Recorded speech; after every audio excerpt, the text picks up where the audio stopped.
турецком городе Стамбуле невозможно никуда пойти и не встретить бездомного кота.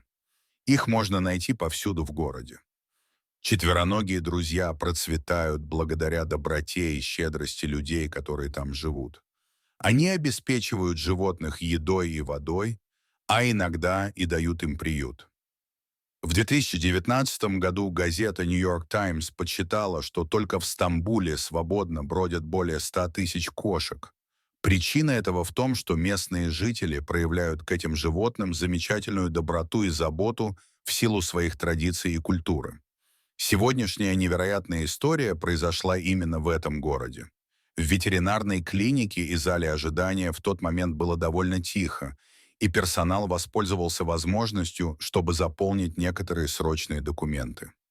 В особенно загруженное время эти дела часто отходят на второй план. Ведь жизнь животного важнее оформления документов.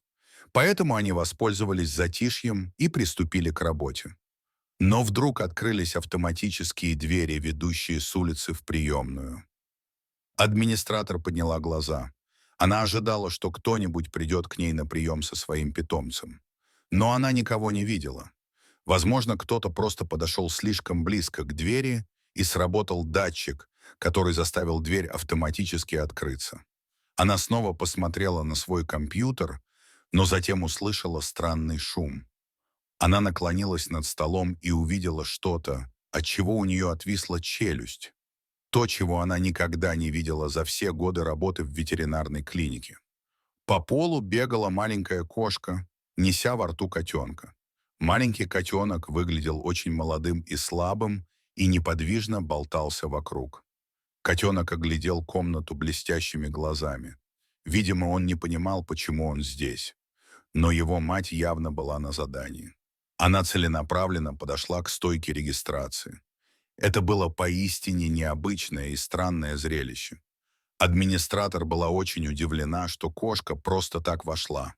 Хотя в этом районе было много кошек, ни одно из этих животных никогда добровольно не вступало в дверь.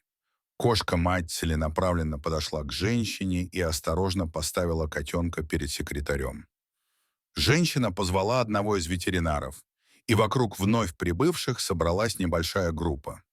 Почему они были здесь? Они чего-то хотели или просто пришли сюда из любопытства? Сотрудники должны были разобраться в сути дела.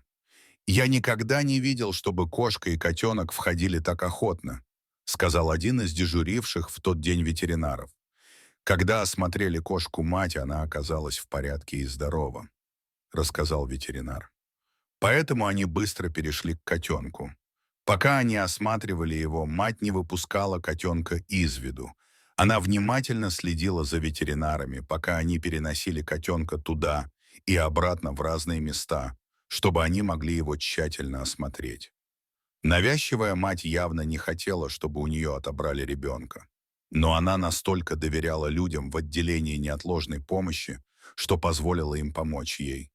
К счастью, выяснилось, что котенок был очень маленьким и худым. Но в остальном все было в основном хорошо. Он просто страдал от недоедания. Что-то, что можно было бы легко исправить.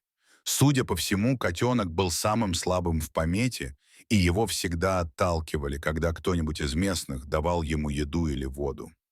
Его силы окончательно ослабли, и внимательная и заботливая мама-кошка сделала то, что сделал бы любой любящий родитель. Котенок явно нуждался в помощи, и его мать это понимала, сказал один из ветеринаров. Удивительно, что кошка распознала нештатную ситуацию и приняла меры. Ветеринары обеспечили котенка едой, водой и некоторыми лекарствами, чтобы защитить его от болезней и поддерживать его в форме и силе. Кошка и ее котенок съели всю еду, которую им давал персонал. Когда два животных были готовы покинуть больницу, ветеринары подумали, что она просто спрыгнет со стойки и исчезнет. Но у матери кошки перед уходом было еще кое-что сделать. Когда она была готова снова выйти на улицу, она обошла каждого сотрудника и потерлась о них своим телом. Как будто она хотела поблагодарить их всех. Трогательный жест, показывающий, что кошки действительно обладают определенным уровнем сочувствия и эмоционального интеллекта. Врачи и медсестры погладили двух кошек, прежде чем отпустить их. В конце концов, мать и ее котенок вернулись в дверь, через которую вошли несколько часов назад. Дорогие зрители, если вам понравилось это видео, то ставьте лайк и подписывайтесь на наш канал. До свидания.